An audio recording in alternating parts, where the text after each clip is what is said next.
प्रिय विद्यार्थी, बगड़िया बाल विद्या निकेतन ऑनलाइन क्लास में आपका स्वागत। हम पढ़ रहे हैं कक्षा 10 क्षितिज का गद्य भाग का अध्याय 10 नेताजी का चश्मा।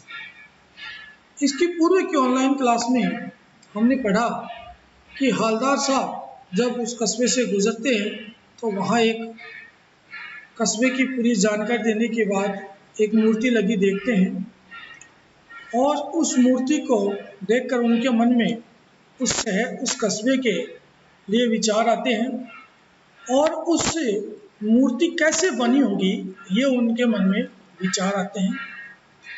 पिछली ऑनलाइन क्लास में हमने देखा कि नगरपालिका ने जो मूर्ति बनाई तो उसके कार्य में कुछ समस्याएं आ रही थी। वो समस्याएं लेखक ने हमें बताया कि मूर्ति में क्या क्या समस्याएं आ रही थी और एक व्यंग्य लेखक ने इसमें किया जो महीने भर में मूर्ति बनाकर पटक देने का विश्वास दिला रहे थे। इस व्यंग्य में लेखक क्या स्पष्ट करना चाहता है और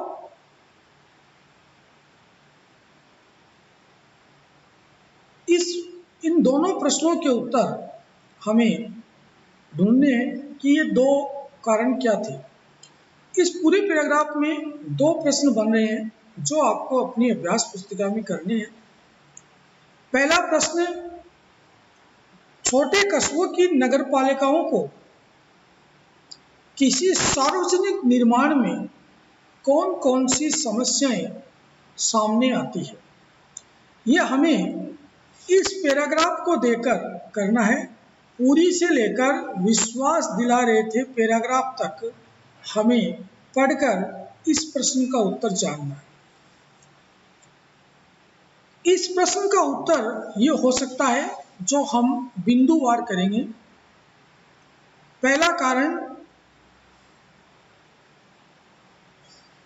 नगरपालिका के अधिकारियों को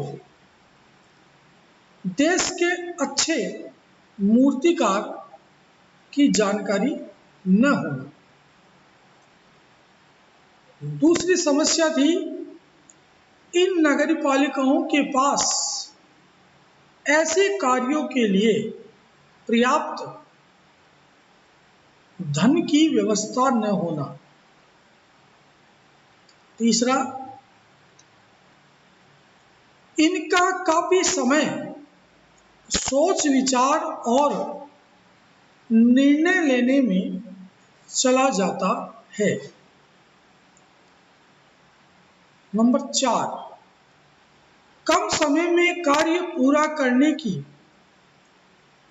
मजबूरी के चलते अधिकारियों का गलत निर्णय लेना।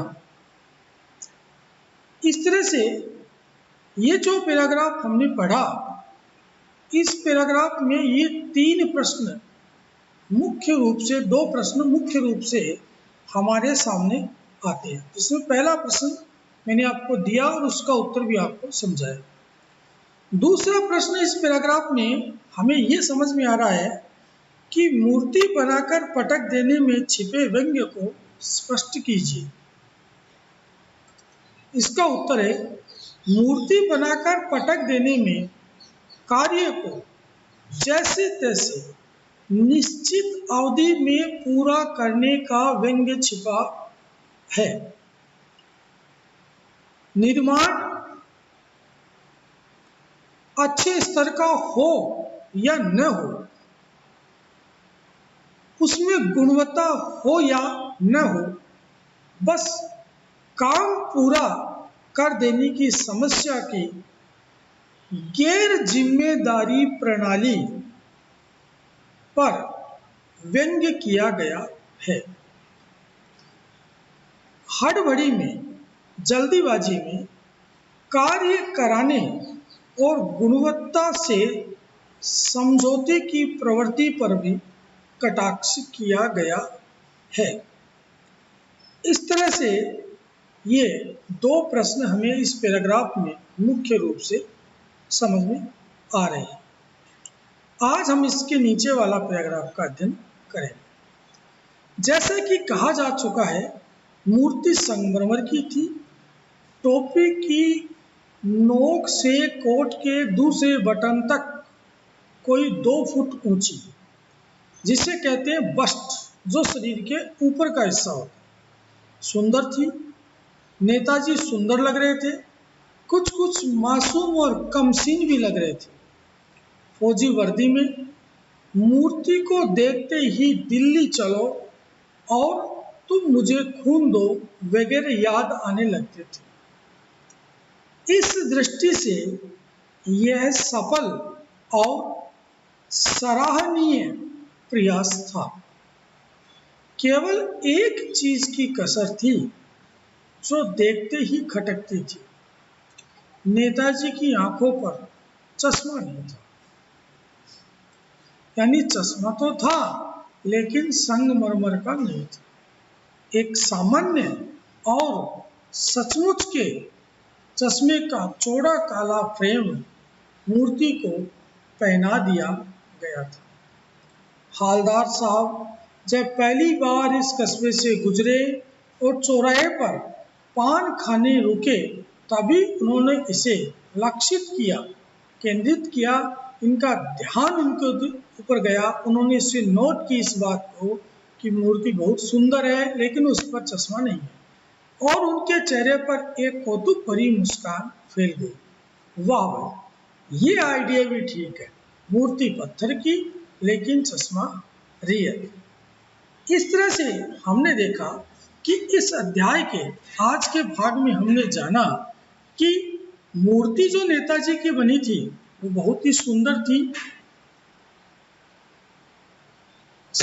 शरीर की पूरी मूर्ति ने बनकर कमर के ऊपर के हिस्से तक मूर्ति बनी थी। मासूम थी, कमसीन थी, फौजी ड्रेस में थी। ऐसे लग रहा था कि हकीकत में ही नेताजी कह रहे हो, दिल्ली चलो, तुम मुझे खून दो, मैं तुझे आज़ादी दूंगा। ये याद आ रहा था, प्रयास सराहनीय था। लेकिन मूर्ति में एक कमी जो खटक रही थी वह ये थी कि उसमें चश्मा नहीं था। यानी चश्मा तो था, लेकिन संगमरमर का नहीं था। मूर्ति में मूर्ति के साथ चश्मा बना हुआ नहीं था। एक सामान्य और सचमुच का काले फ्रेम का चौड़ा चश्मा मूर्ति को पहना दिया गया। हालदार साहब जब उस कस्बे से जाते समय रुके तो उनका ध्यान इसके ऊपर गिरा और उन्होंने एक व्यंग्य भरी मुस्कान में ये कहा, वाह भाई, आइडिया अच्छा है, मूर्ति तो पत्थर की है लेकिन चश्मा रियल। अब अगली ऑनलाइन क्लास में हम इसी पैराग्राफ से जुड़े हुए प्रश्न उत्तर करेंगे और उससे आगे का अध्ययन करेंगे। तब तक के लिए धन्यवाद।